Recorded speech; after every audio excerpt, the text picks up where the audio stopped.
Hi, everybody. Welcome. My name is Michelle Matthews, and we hope that everybody's safe and doing well in these trying times. And we want to thank you for joining our Project Lemonade webinar series. Today's webinar is going to be Lens Selection for Beauty Photography by Keith Majors. Keith Major is going to be speaking, and he'll join shortly with his presentation.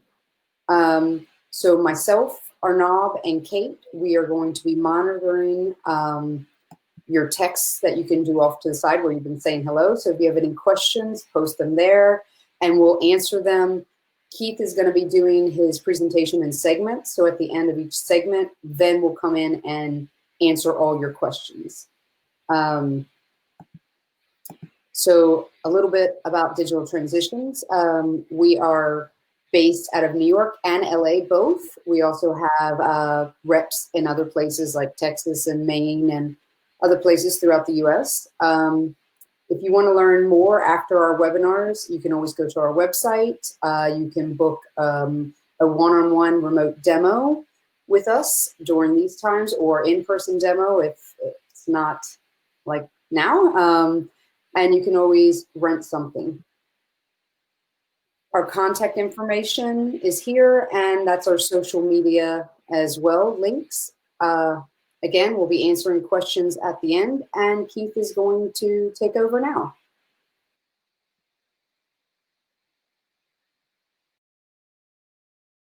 Hello, everybody.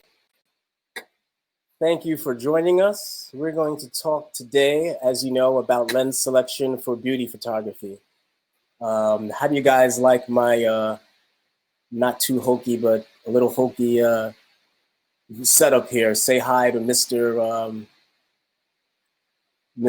Furnell, Mole Richardson, and Mr. 4x5 camera, some relics from the past. So without further ado, let's get to what we're going to talk about. Today, we're going to talk about beauty portraiture and how it intersects with the cosmetic beauty industry. We're going to discuss how you sort of like mash up all of these different elements, choosing your models, choosing your lenses, considering features to create a beauty portrait. I hope everybody can see me. Can everybody see me? Okay. Bear with me. We're going to have some boomer moments. So let's see. Let's look at some beauty photographs. I want to share with you some of the beauty photos.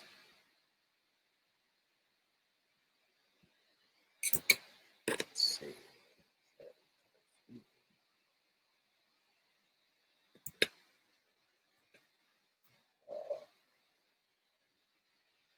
Can you see that? This would be probably one of my greatest hits per se, a beauty photograph. Generally, my beauty photographs. Demo screen, not your images. You're not seeing images? Okay, let's try that again. Let's see. Let's try it again.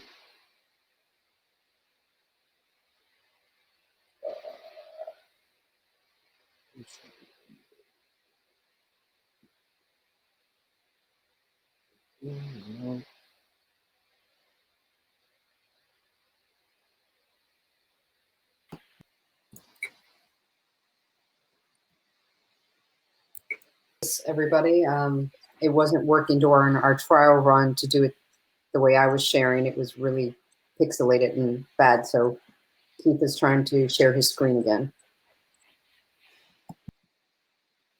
Okay, can you guys see the entire screen? Can you see the entire screen? The PDF maximized right now? Let's see. I'm going to maximize it now. What about now? There we go. Beautiful. So what I'm sharing with you are a variety of beauty photographs. generally beauty photography is portraiture mixed with fashion and beauty. So for instance, this image here on the right was done for a hair company. The one on the left is what we'd call editorial. Now, the reason that we're here is to discuss how you shoot that and what the aesthetics are. Before I go any further, and before we get into lens choices, does anybody have any questions? And I'll wait for the moderators to let me know what the questions are. There probably aren't any questions because we haven't gotten that far yet. Demio again, and not a. Okay, do you see that? So yes, it's Pocahontas. Okay, so the reason you guys are looking at Pocahontas is one of the aesthetics that I use for beauty photography actually is kind of like Disney. It's sort of like, if you look at that face, you have brows, you have eyes, you have lips, and you have 2 dots for the nose. The nose is almost not seen. And you probably ask me, why are we looking at this? It's not a photograph. When you're shooting beauty for commercial work, you want to select your models according to that aesthetic. In other words, you have to pay attention to things like eyes. Does your model have eyelids? With an eyelid, you're able to show eyeshadow. Does your model have decent lashes? You might need long lashes to accentuate mascara. Does your model have high cheekbones? High cheekbones help accentuate blush. Does your model have a nice lip frame? Nice lips help you illustrate lipstick. These things are sometimes overlooked when selecting a beauty subject. And so you see here, many of the subjects here have a very nice eye to brow to lip ratio. They have spaces on their face that allow the makeup artist to show off different things. Also, if you're selling hair, you want your model to have decent hair, and texture makes a difference. So for instance, if you're photographing a natural ad, obviously you want someone with good natural hair. And that's what this ad I shot with here illustrates. So does anybody have any questions about beauty photography in particular, and in particular, selecting a model?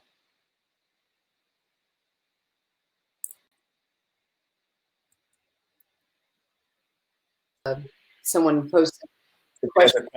Okay, let's go right to the nuts and bolts. So pretty much all of the photographs that you saw earlier were shot with longer lenses. This is a quick test that I did to help illustrate our point.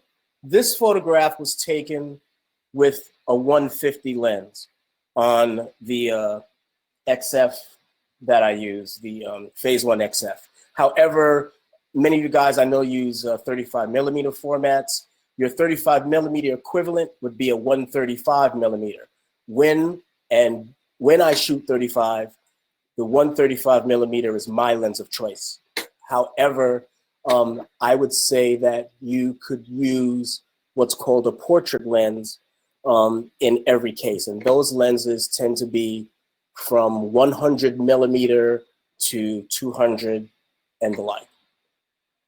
So one of the things I wanted to show you was the difference between those kinds of lenses. This is the normal lens.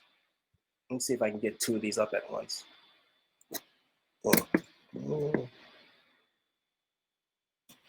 Let's see if we can do a side by side.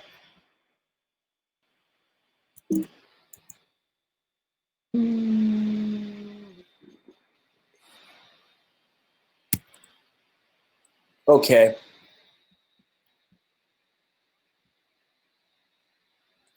This is the normal lens on the left, and on the right you have a 55 millimeter lens. And if you look, you can see that her features have changed because of the lens. So this lens being a normal, which isn't necessarily my choice for portrait lens, has distorted a little. It's not too bad, but it's not great. For those of you who have only a normal lens and you want to shoot portraits, you can do what's done here. You can back up a little bit, and the more you back up, the less distortion you get. But most of our camera phones before iPhone came up with the portrait lens were wide angle lenses, which is what you see on the right. And you can see her features have changed dramatically. The head, the jawline appears differently, the lips appear differently, the entire ratio of nose to face to eyes to lips is completely different. Let's see if we can pull up the now the 150 and look at the difference. So if you look at the 150 compared to the 55, you can see there's a marked difference. Look how flat this feature is compared to that feature. Even when I come in closer, it's still, it's as if it's another person. And it's funny, I have an anecdotal story that I can tell you. I was on a ad job once and we had a casting agency. And we hired the casting agency to cast the models. And the casting agent used this digital camera to shoot the models.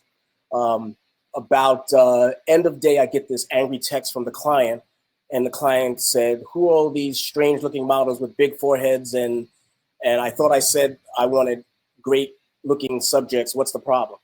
And I could not figure out what the heck he was talking about. So I looked at the photographs and I knew immediately that the issue was that the casting agent had shot all of the portraits with I guess he had an 18 to 35 lens. Like, he had no chance at getting a decent photograph, but he didn't know better. And so I had to explain to him, find out what lens he had in tow. I think he had a 105. And I said, you need to use that. And I explained to him, you know, what I'm explaining to you guys, that there is a difference in choosing lenses. Now, I will say this, I do not believe in absolutes. And I don't think that you absolutely have to shoot with a longer lens. However, it's important to be aware of what you're doing so that you know why you're choosing a lens and what that lens does for you.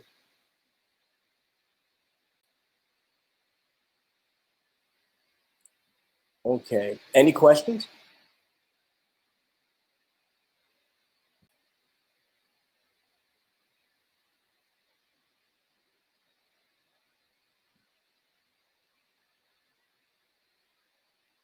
No questions?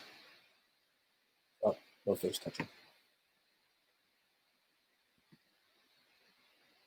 No questions at all. Okay.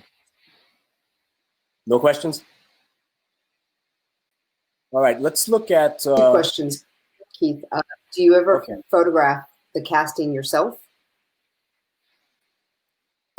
Yes, I do photograph castings myself. It's always great to be at your own casting because, of course, you'll be able to add your 2 cents in as the photographer, because at the end of the day, you're the one looking through the lens and you're the one that's putting all the parts together. So that, let's say, for instance, if I'm shooting a hair ad, I can talk about things that the client may not notice. Like, for instance, she may have a lot of hair, but she sort of has an Eddie Munster hairline, or, you know, and that might not be attractive to some people. Unfortunately, the fashion and beauty space can be very brutal.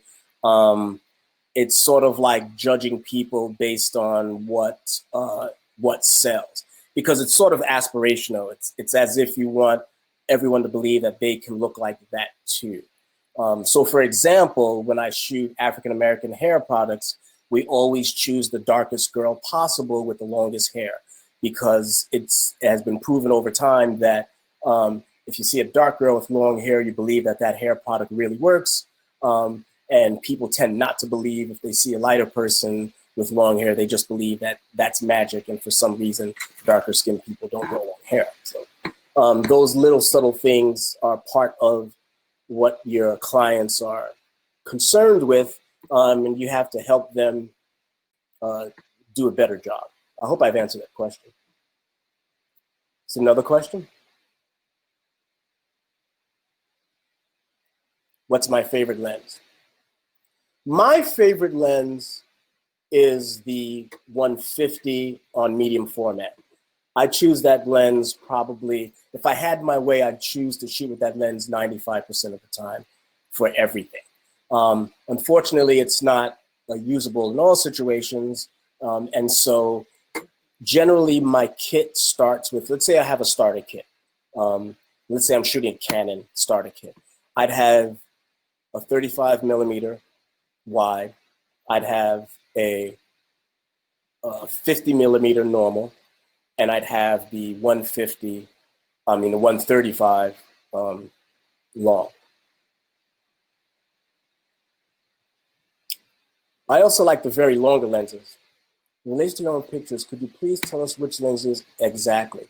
Good question. Somebody asked if I can explain with my pictures what lens I use specifically. That's a great question.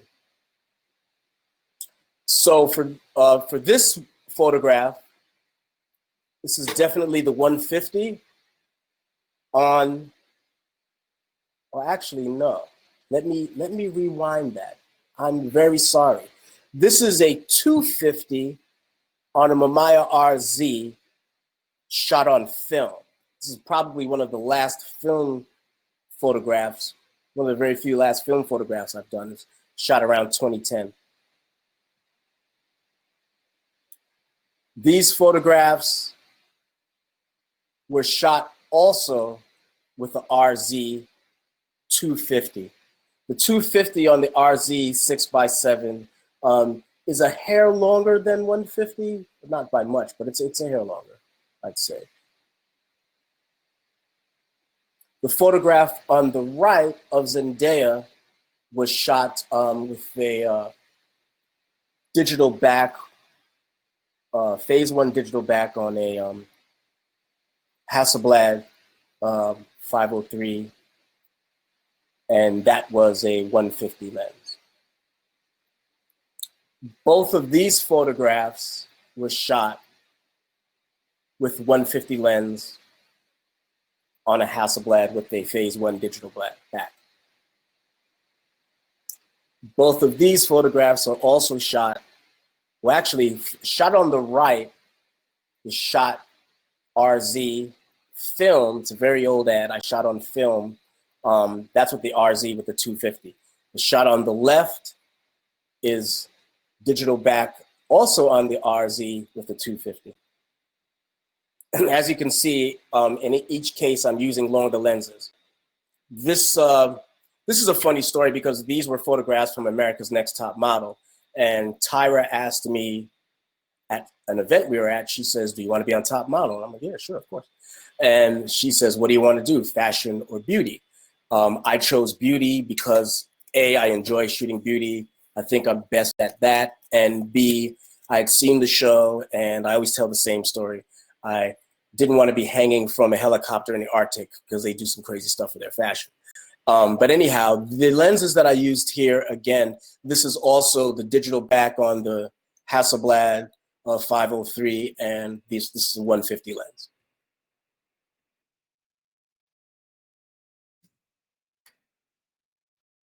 Any other questions?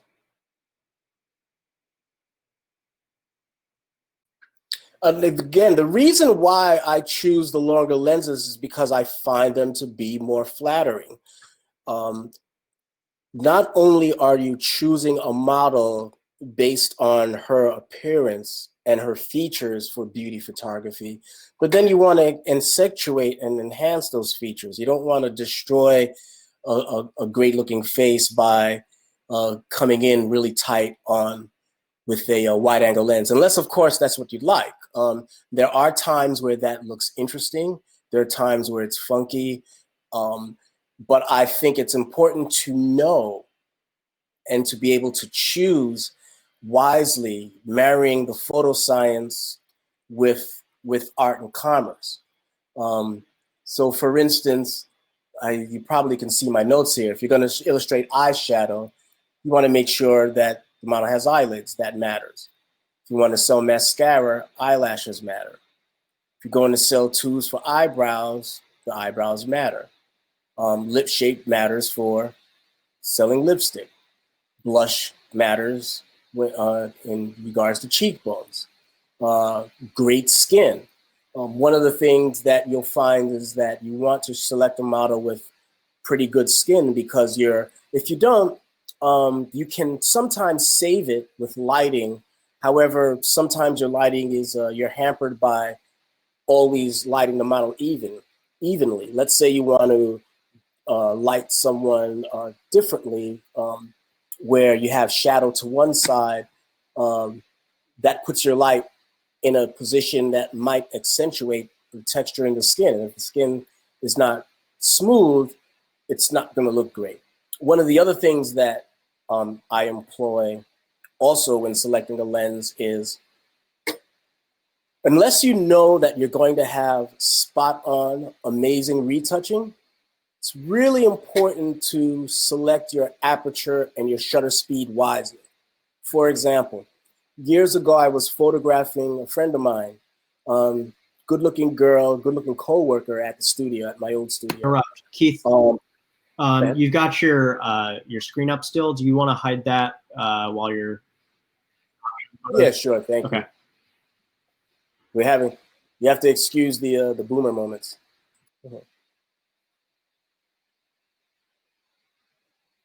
Okay. Where were we? We were talking about, what was I talking about? Lenses. Can someone remind me where I was? Shutter selection and choosing that. Thank you. Okay, so I was talking about aperture and shutter speed selection. People do not live and breathe at f/22 at 500th of a second.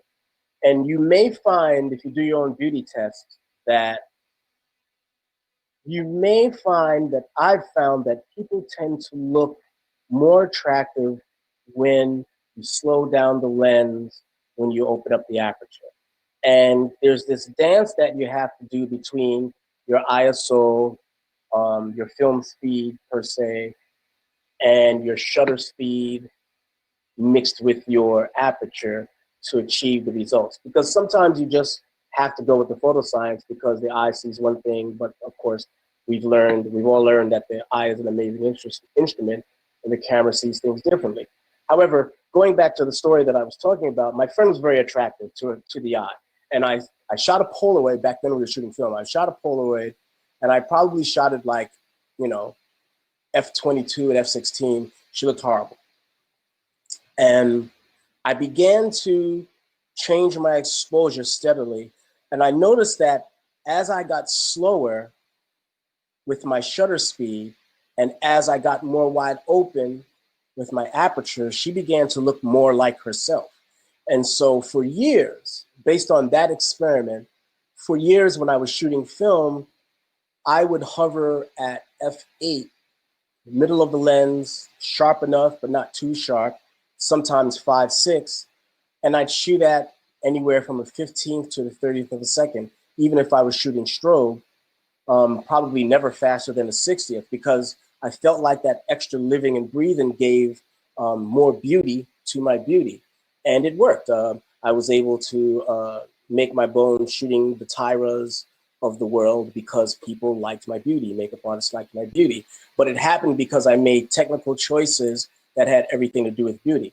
Now fast forward to digital, the digital space has changed, it's better now. But when I first started, digital photography really didn't react well to slow shutter speeds and wide open apertures. It didn't react the way film does. It's better now. The software, firmware is much better. However, I still wanted to employ those choices. And so I find that in digital photography, I hover around f/11 so that it's sharp enough for the digital capture, but not so sharp that I'm showing every pore and every detail. When possible, I shoot off tripod because, I need to shoot a little faster than the 15th of a second with my digital capture. However, if I'm hand holding at 2/50th of a second, that little bit of camera shake at f/11 is just enough, adds just enough softness or diffusion, if you will, to make for a prettier picture. So I use all these photo science tricks to enhance the look of the model. And it served me well. That's why I tend to get more work in beauty. Now, also, I find that you can employ these techniques when photographing everyday people, because in fact, it's more useful in that space, because now you have worked out all of the kinks of this lighting works and this exposure works. And you know that this lens flatters a person. And so, it's a person. And so, for instance, if I'm photographing an elderly woman, I know that I certainly want to use the softest light, the softest exposure settings that I can, and the most flattering lens that I can. And I learned that my formula has always been, I use my fashion editorial and test to inform the work. Any more questions?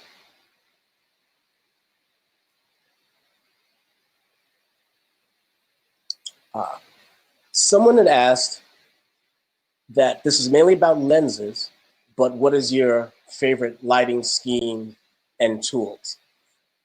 That's a good question. Lately, I've been employing a lot of softbox, which is interesting because I didn't at first. Most of my beauty photography was sort of like a homemade sort of beauty dish, if you will. I'd have a spotlight in front of a large diffusion umbrella, and I combined those two lights to create beauty. And I shot that way for years. But recently I've been using softbox, and I find with the softbox I can use a medium softbox or a small softbox, and I can move it around in different ways to change the nature of the light, and it's still soft enough that the subject generally appears good. Also, I'm religious about using fill cards. And so whenever I'm lighting a subject, I try to have a fill card to sort of open up the shadows or soften the areas that might appear heavy because of shadow. So for instance, a very basic setup might be your softbox slightly at a 45-degree angle, pointing at the subject, pretty much sort of above your head, and then a fill card underneath the subject, white side up or silver side up, depending on what looks best. And I'm very much a person of what looks best. I don't believe in always following a formula. You take a test shot, see what it looks like, and then adjust on the fly. That was a great question. Question here, if you like the software obtained by shooting with slower speed, then what is the game in shooting medium format? Good question. There is actually no need to shoot medium format. However, the reason I liked medium format was I liked the clarity of reproduction. I liked the clarity of the lenses. And more than that, I like leaf shutters. I like the idea that I can sync at any speed. Now, Digital 35 has stepped up their game in terms of being able to sync at higher speeds. However, for me, leaf shutters were always more desirable than focal plane shutters. I think most of you understand what a focal plane shutter is as opposed to leaf shutter, but we can talk about that if you have a question. But so for instance, with one of my motion blur photographs, let's see if I can pull that up. I used one of my motion blur photographs. I used an RZ on a tripod, combined with a long shutter speed and motion. Let's see if we can find it. Let's see. Bear with me. I've got to go back to screen sharing.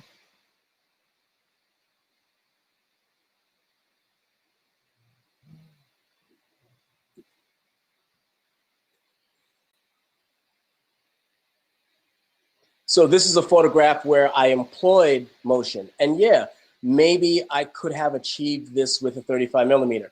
I enjoy using the larger camera. However, I will say that I don't think, particularly in today's media, it is not mandatory to shoot with a medium format camera. The only time that it makes a difference is in large display. That's when you really see it. For instance, I was at a photo trade show and in Las Vegas. It was a big hair show. And I was doing a lot of work for Cream of Nature, and they had huge blow-ups of my stuff, sort of like floor to ceiling blow-ups that sort of encompassed their whole booth, and as did other manufacturers. And with our competition, I found that my stuff was sharper than everybody else's, and that had a lot to do with the lens choice. I mean, with medium format.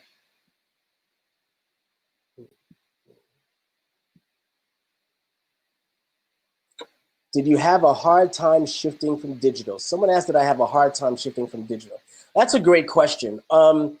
I didn't have a hard time. I had a hell of a time, but it wasn't a hard time. Firstly, I'm one of those guys that does not believe that film is better than digital. I just think it's different. And I credit my photo education for that. I knew that there was a time before film where to be a photographer, you were an alchemist. You created your own light-sensitive material. You created your own emotion by mixing chemicals together. You coated what they call plates. You basically made your own light-sensitive material. Now imagine telling a purist from that era, well, now we're going to shoot on plastic provided by another party. I'm sure, think about that. That's probably more radical than the change from film to digital. So I thought to myself, if those guys could switch from a wet plate to film, I can switch from film to digital.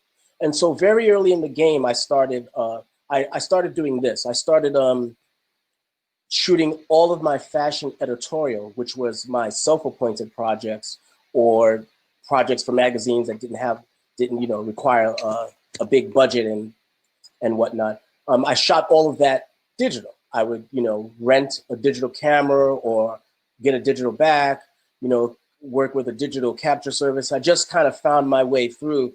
And so that by the time that everything became digital, I was ready to go. And of course, I highly credit Digital Transitions for holding my hand through that process because, meeting Michelle and discovering that there was a digital back that I could marry to my Hasselblad was a game changer and a lifesaver. But I just, there's a part of me that enjoys the photoscience. And so trying to figure out how to make digital do what I want it to do is an exciting thing. And I really get a kick out of photographs that I have that are digital. And a lot of the younger heads are like, wow, did you shoot this on film? And I'm like, no, but I know what film looks like, and I can employ the same aesthetics to the digital capture. A quick cheat notes. If you were to plot film on a curve, on a graph, film has a curve. Film has a problem in perfect detail in the highlights and perfect details in the shadows. Film is very contrasty. And so if you want your digital to look more like film, you've got to I guess, for lack of a better term, beat it up or make it less perfect. You've got to add a curve. And guys have noticed probably in some of your software that there are curves, because if you were to plot what digital does on a graph, it's generally a straight line. What I've been told is a gamma 1 response. And so, yeah, that's really all you have to do with digital. You just have to get inside, whether it's in the software in Capture One or in Photoshop, and mess with it. Play with the contrast, play with the curves, add some noise. When you do those things, it begins to look like film. That was a great question. And how do you go about finding clients? The best way to do that is shoot and keep shooting. as you meet people that you're shooting, they in turn become clients and turn you on to other people. I did that for a number of years. Photographed musicians, photographed models, photographed actors, and you slowly grow laterally with the people that you come up with. So for instance, one of the big makeup artists in the African-American market, Sam Fine, is somebody that I used to test with. And many of the people that I used to test with are now the leaders and the bosses. And so the people that you work with, that's where your client base begins. And as you grow, I wonder now if, I mean, I have an agent. I'm finding that the marketplace has changed so much because of social media that you can work without an agent. But really, it's just the connectivity. It's the shooting every day, growing with your peers, and making connections and keeping them. That's how you build your client base.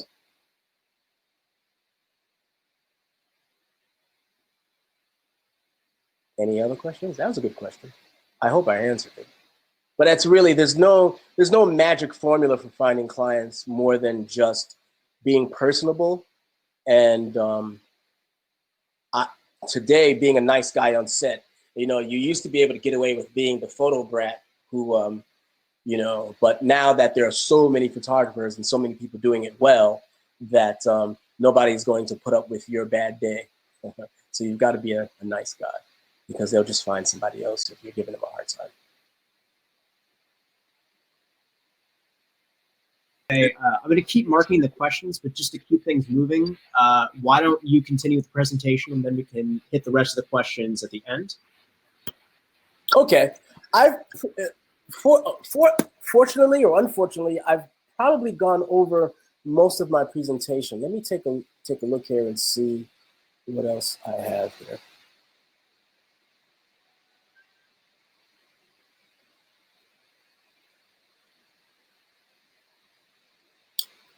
No, there really isn't much else that I have other than, oh, you know what I can do? Let's talk about specifics when shooting beauty. I'm going to pull up a couple of images, and we'll talk about specific choices.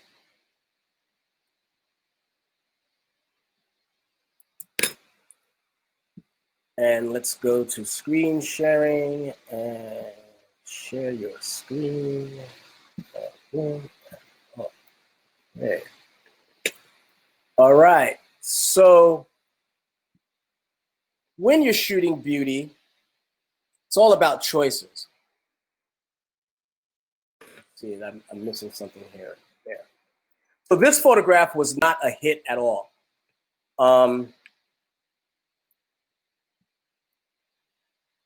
Her hand, really, why? I don't mind the crazy hair, although my agent tends to dislike messy hair. But I did like the eye makeup. I did like the angle. And so because we're talking beauty, and in this case, it was really just makeup and not hair, who cares that the hair is being blown by the wind, but we don't need the hand. And so it's very simple. You crop, and now we have a much more dynamic photograph and a much more interesting photograph. And a photograph that was a fail now becomes usable. The other thing that I talked about, let's see if I can get to that window. Here we go. We talked about using lenses. Now this photograph was taken, actually, as much as it's a beauty photograph for me, it was taken with the normal lens. There are two reasons why I went normal lens, which I don't normally do. One reason is I was able to pull back and see more of the energy of how she's crouching and what she's wearing. I also like the angle that I took. I also felt like, in this case, this is film, and I was mixing light, and I was able to get a glow in the dark effect by adding, this was a special technique that I was using where I would create an entire black room, and then I would mix Kino flows with black light. And so certain highlights, like you see, just a bit of a hint of a glow in the dark sort of thing, black light effect in the background. But one of the reasons I went with a normal lens here is not only for the look, but the nature of this process dictated that I shoot very slow and very wide open. And you'll find that the wider the lens is, the sharper it is across the board. Wide angle lenses tend to be very sharp from wide open to smaller apertures. It's just the nature of photoscience. And as lenses get longer, the depth of field, the depth of focus, the depth of clarity begins to narrow. That's one of the reasons why the longer lenses are more flattering, but then it also can be a challenge when you don't have enough light.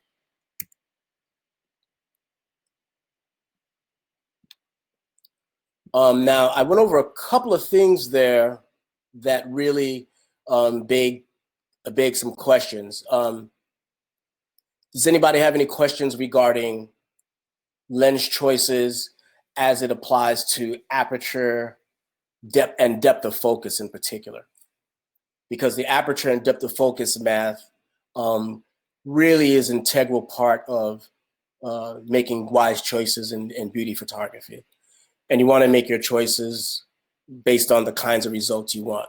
I find that a narrow depth of focus can be more flattering than a wide depth of focus. Particularly if you're focusing on the subject, you want to focus on the subject, and you may not need the things in the background in focus. And so you want to narrow your depth of focus by a wider aperture and or a longer lens. Does everybody understand that theory? Any questions there? No questions there. Let's look at. He wants to know what you shoot with today and what the camera is behind you. But more, you've explained that you've transitioned from your Hasselblad 500 series camera with a digital back on it, and what you shoot with today. Right. Today I shoot with a Phase 1 XF. I have the IQ 350 back. It's a 50 megapixel back. I have a 55 millimeter lens for my wide. I have a 150 for my portraits. I have an 80 for normal. That's my primary camera. I still sometimes shoot with my Hasselblad and my RZ. And generally that's when I'm playing at home here at the, where I'm at now, which I call the home studio. I have my Hasselblad gear here. But that's sort of like, I don't use that all of the time. My camera of choice right now is the Phase 1 XF. The camera behind me is an old Sinar 4x5 camera. I believe the lens on it, I think it's a 6. Yeah, the lens on that camera right now is a 720, which would probably be equivalent to something like a 300 or a 350 in a medium format.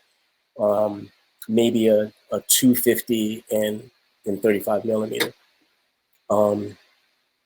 It's a very long lens. It's a portrait lens for a 4x5. But that's an old film camera that you know, you have a slide. You have film canisters that you load in the dark, and it's the whole process. But I don't use that much anymore. I'd like to get a digital back for that, but that's another day and time. Digital back on there. You can. I don't have the gadgets and attachments for that, but I understand that there is there is something that's provided. You guys provide something that I can connect my back to that camera, right? Adapter that can go on that, and there's also a single shot, and then you use live preview. I've seen it once or twice, and I've kind of put it out of my mind because I need to stop spending all that money. It's a great toy, though. I'd love to do it. I'd love to do it someday, because one of the things that I like about beauty photography that shooting with a view camera does is it's sort of built in narrow depth of focus, and you have the tilts and swings and shifts, which sort of make for this interesting modulated image. And it's just lovely. And so I would love to be able to shoot with it again. Unfortunately, I don't have any examples here of 4x5 beauty photography in tow, but I have done it before. And it's wonderful. Can you talk about the use of a variable shutter? What are we calling a variable shutter? Anam, what would you call a variable shutter? I'm not sure I understand the question. It's about variable shutter speed, potentially. Kenneth, if you'd like to clarify. Yeah, are you talking about shutter speeds? Maybe you're talking about shutter speeds. Well, what I tend to do is I tend to choose my shutter speeds based on my desired result. So that if I'm mixing light, for instance, if I'm mixing strobe and daylight, my shutter speeds are chosen by how much natural light do I want to let into the image, and how much artificial light do I want to let into the image. Generally, the shutter speed has more control over that than the aperture. The aperture does control, but the aperture tends to control the overall. It's almost like you want to choose an aperture that's neutral to both the available light and the artificial light, and then you can affect the lightness or the darkness of the artificial light by changing your shutter speed. So that, let's say you're outside and you want the outside to appear darker. Well, if your meter says f8 at a 60th, you set your artificial light to f8 at a 60th, and then you shoot at maybe f8 at 125th or f8 at 250, because now you're taking a stop or two from the natural light, and you'll see that the natural light begins to get darker.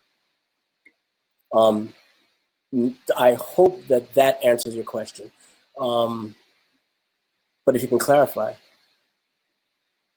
Are you ever limited in lens selection based on art direction? Not really. That's one of those areas where it's your job as a photographer, as the person who understands the photo science. It's just your job to deliver the results. And so whatever lens you choose to get the desired result, if it works and the client likes it, then that's fine. I've never had a client ask me specifically for a lens. I did have one client who fell in love with one of my longer lenses. I was shooting Hasselblad that day, and he just liked the stuff on the 250 more than the 150 and kept asking for it.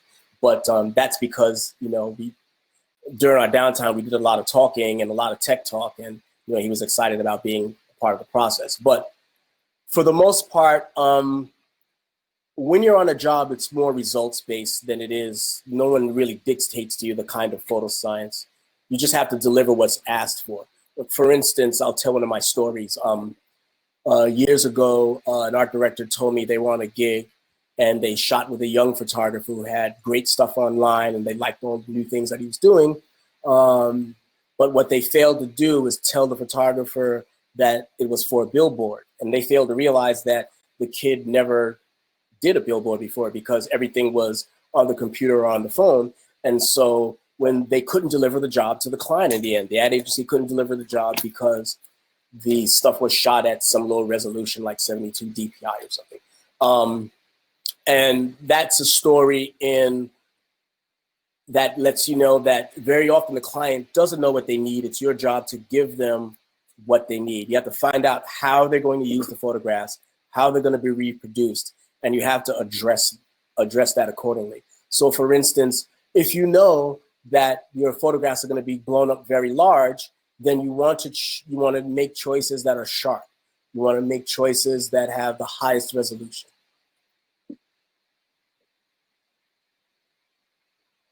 That was a good question. I've got a few more minutes here. Let's see if I have another example to show you.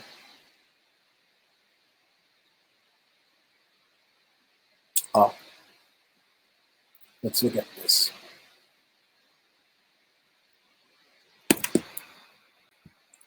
We're going to put on screen sharing. We're going to share the screen.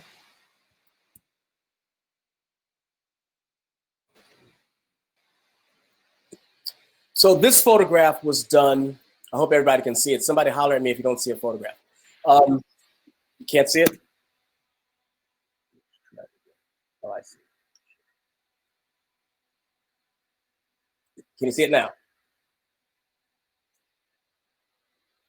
Okay, holler at me if you don't see a photograph. So this is a photograph that's kind of quintessential beauty photo, but a couple of tricks were employed here. First trick is it's high noon, and we all know what kind of lighting high noon poses. But you know, there's a real easy giveaway here where I created open shade by putting a board over the model's head so that you can, that's what this shadow is, so that you can completely block the light out. I also had a fill card underneath sort of add some light where the shadows are to sort of fill the shadows. And again, this is something that I shot with my favorite lens, the 150 lens. And you can see it's a beauty photograph. The features are, you know, in pretty decent proportions. You can see the makeup. You can see how the makeup artist applied what and where. One other trick, I don't know if it works as well here, but this is something I had used for years, particularly when I was a young photographer. Very often the tell is in the eyeballs. You can zoom in and sometimes see, like you can almost see that there's a fill card here. But in many studio photographs, you'll see if the person's standing outside. Like for instance, I've seen photographs where you can tell there's a big window behind the photographer. You can see the photographer in the eyeball. You can see if the person's using a ring flash, or if they're using an umbrella, or if they're using a beauty dish or a softbox. So if you want to have a rough sketch or a rough idea about how a photograph was done, I'd say, particularly in beauty photographs, look into the pupils. All right.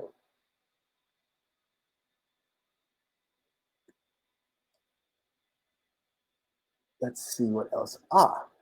Let's look at, okay, hopefully I won't offend anybody. I want to show something I'm warning that it's topless, so it's a bit rated R, but I want to use it to make a point. Let's see.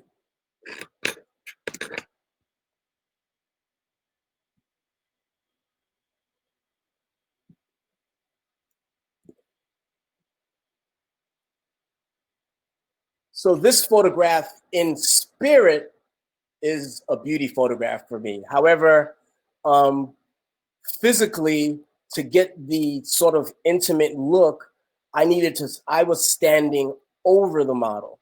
And there's no way that you could be that close to a model with a 150 lens and get this much area. It's not possible.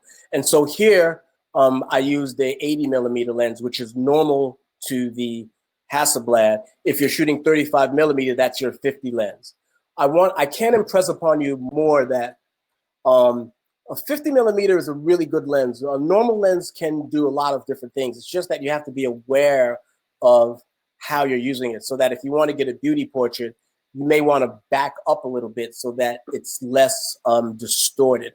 And in fact, you could back up and maybe even shoot 3/4 and crop it later.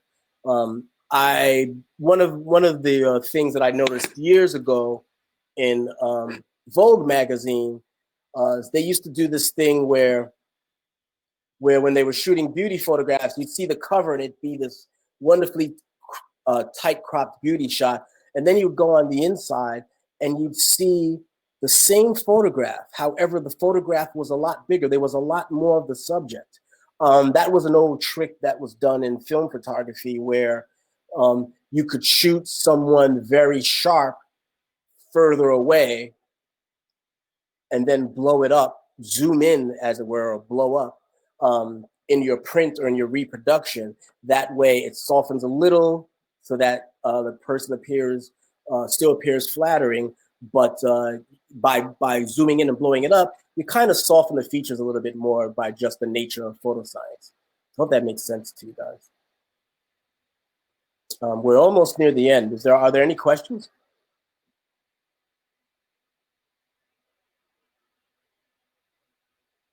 Hold on 1 second. It looks like I'm being paged by someone that might be part of this. No, okay. Let's see if there's anything else in here that we could use.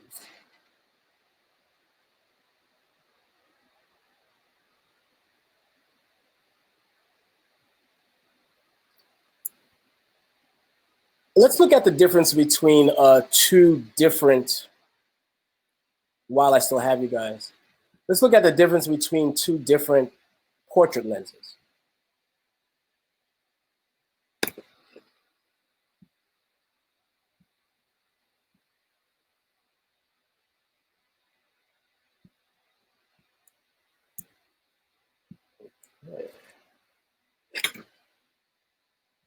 This was shot with a 120 on my Hasselblad here at the home studio.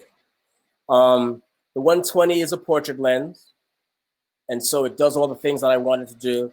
It just shows a little bit more, and I used it because I needed to try to show this old collage that my mom and the kids did years ago when we first bought the house in the 70s.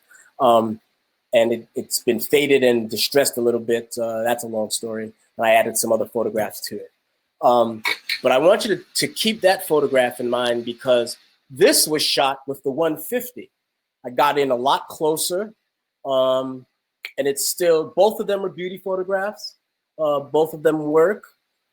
This one in particular, you can see that there's, just tighter. And so why do I show you that? Because you might have in your kit, you might not have a 135 if you're shooting 35 millimeter. You might not have a 135. Maybe you have an 80. The 80 kind of reacts to me similar to the 120. I find that you can get lovely portraits with an 80 millimeter lens or 85 millimeter lens. And so if you don't own a long lens and you can't rent one, I say use the longest lens you have or use your normal lens and back up a little bit. Just be aware that the closer you get, the more you distort features. And those are the kinds of things you don't want because you want that sort of perfect, going back to the top of our discussion, you want that perfect Disney sort of aspirational beauty where it's just like flawlessly beautiful. It's just a lovely proportion of eyes to nose to lips. Any more questions? Because I think we're near the end of our discussion. And I loved your questions, a lot of great questions.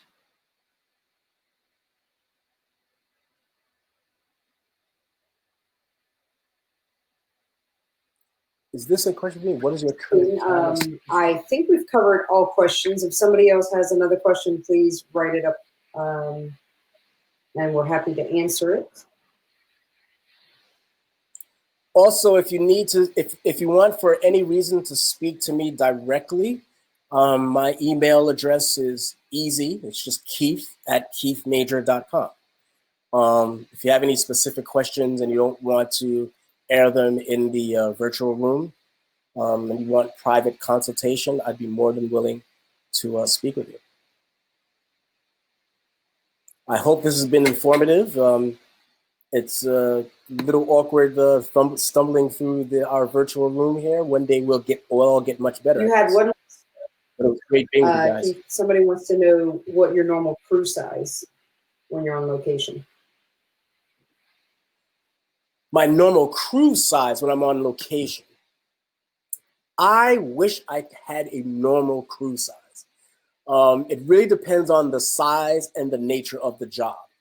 One of the photographs I showed you, my crew size was 2, myself and an assistant. That's probably my minimum. Although there are times where I'm on the set by myself, and I still do that. However, 2 is my minimum, me and an assistant. And I've done lots of shoots that way.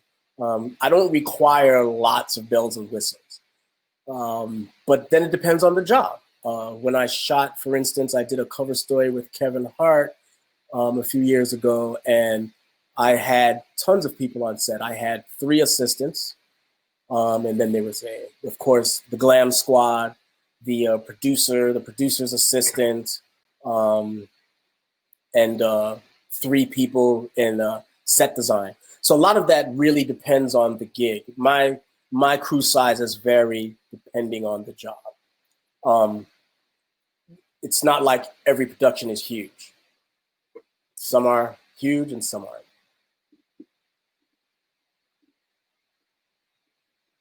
For coming, and hope everybody stays safe. You can get in touch with us or Keith through our emails, web pages, and we're willing to take one-on-one questions and webinars if you want.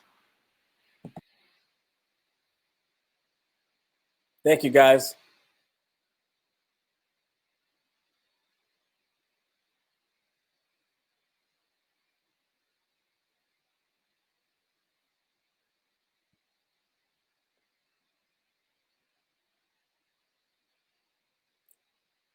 Eric Von Walker.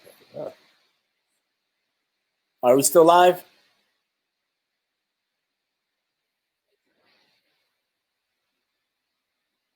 Any more questions?